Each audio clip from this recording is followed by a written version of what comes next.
L'ONG Je déclare, pilotée par le docteur Lorraine Thérèse Oye, médecin, servante de Dieu et femme au grand cœur, et son équipe ont déposé la valise au centre de rééducation Motamo, situé à Sotega, deuxième arrondissement de la commune de Libreville, fondé par Monique Mozogo en 1993, première orthophoniste gabonaise, en présence des invités de marque.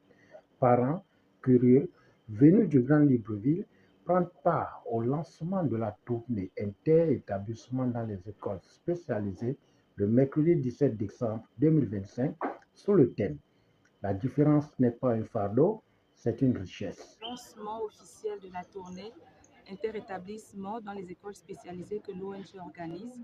Il est question, n'est-ce pas, de faire le tour de ces établissements pour échanger avec les parents, des parents ayant des enfants vivant avec un handicap. Cette cible qui n'est pas trop en vue, dont on ne parle pas trop, nous avons constaté qu'on parle beaucoup plus de l'enfant qui est handicapé, mais on ne voit pas le parent qui est handicapé par procuration. Donc, nous faisons cette tournée pour sensibiliser les parents, pour les rassurer, leur dire qu'au-delà de tout, ils ont un avenir, leur enfant également a un avenir.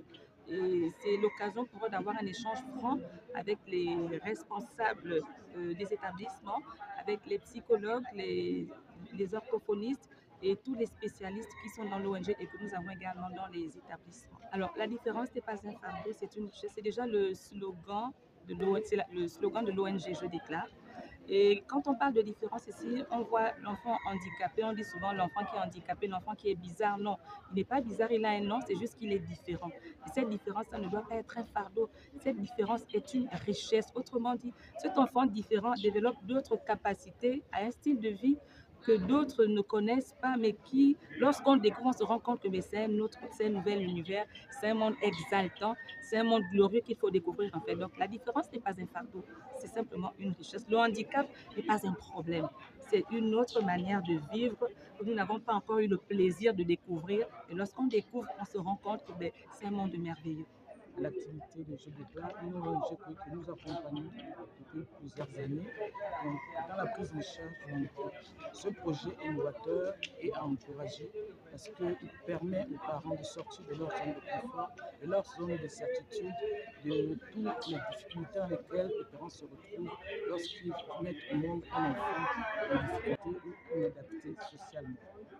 Avec la direction des ONG et associations participent pour l'appui technique et financier et accompagnent les ONG dans la prise en charge des personnes en difficulté sociale ou dans le processus d'intégration et de réinsertion de certaines personnes handicapées.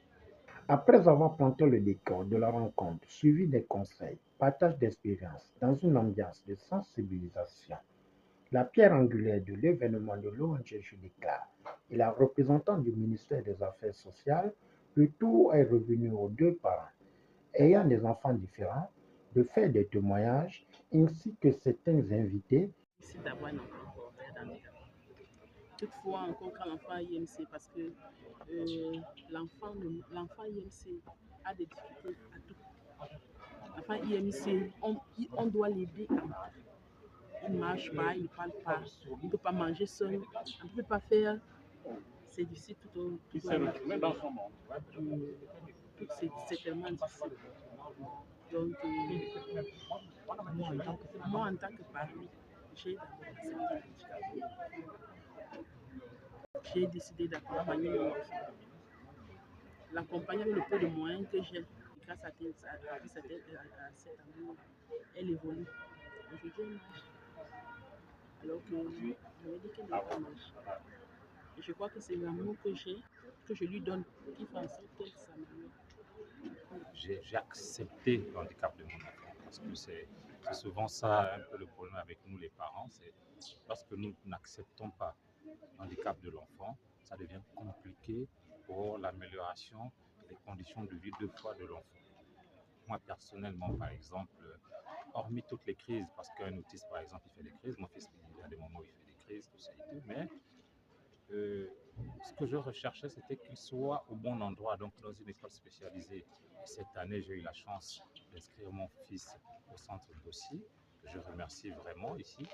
Et au-delà de tout ça, je pense quand même que c'est une grâce pour moi, je dis bien en tant que parent, d'avoir cet enfant parce que déjà, si je suis là devant vous, c'est grâce à lui. Et je vais conseiller à tous les parents d'observer leur enfant parce que, comme je le disais à des parents, c'est que tout homme est doté d'une intelligence et d'un don. Moi, le mien, par exemple, il est très fort en matière de vélo. Il pédale depuis qu'il a 2 ans. Aujourd'hui, il a 6 ans. Il peut faire 2 kilomètres avec son vélo. Vous voyez même que moi-même, en tant que parent qui ne faisait même plus du sport, au jour d'aujourd'hui, je rentre à travers mon fils, je rentre dans le sport parce que je suis obligé de l'accompagner quand il fait du vélo. Vous voyez, lors de ces échanges-là, vous avez l'ONG qui est avec vous, qui comprend votre souffrance. Vous avez aussi l'État qui comprend votre souffrance. Et tout le monde est disposé à vous accompagner. Mais vous, ne vous fermez pas. Ne vous fermez pas. Ouvrez-vous. Posez des questions en demandant, voici ce qui me bloque moi.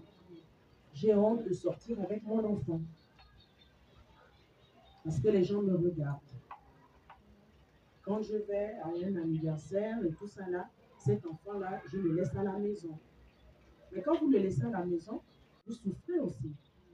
Vous faites souffrir l'enfant, vous souffrez, vous faites souffrir aussi ses frères et sœurs. Tout enfant qui présentait un handicap avait droit à une prise en charge gratuite, qui était économiquement faible. Et à cette époque, il y avait le professeur Assenghor qui a exigé à la CNAMGF de mettre tous les enfants qui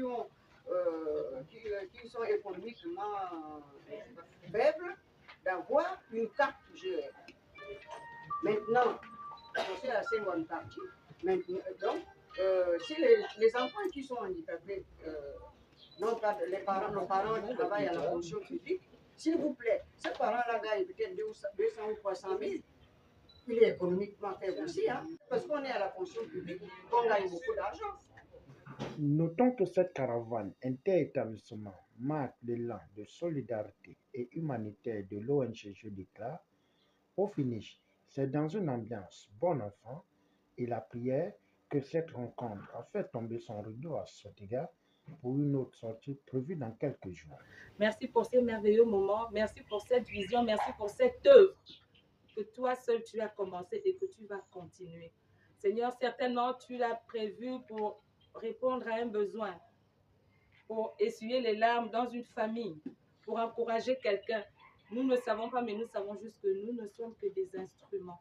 C'est pourquoi nous te donnons la gloire. Reçois toute la gloire qui t'est due. Alors que ce lancement officiel s'achève, ce n'est que la première étape. Toi qui es le Dieu de chaque étape, nous prions que de la même manière, tu étais avec nous à cette première étape, que tu nous accompagnes dans toutes les étapes, dans notre tournée. Nous te confions cette école qui nous a reçus. Impose ta paix. Nous te confions les parents qui sont ici.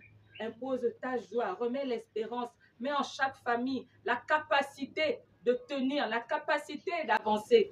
Seigneur, je te bénis pour ces autorités que tu as envoyées en ces lieux. Seigneur, bénis-les.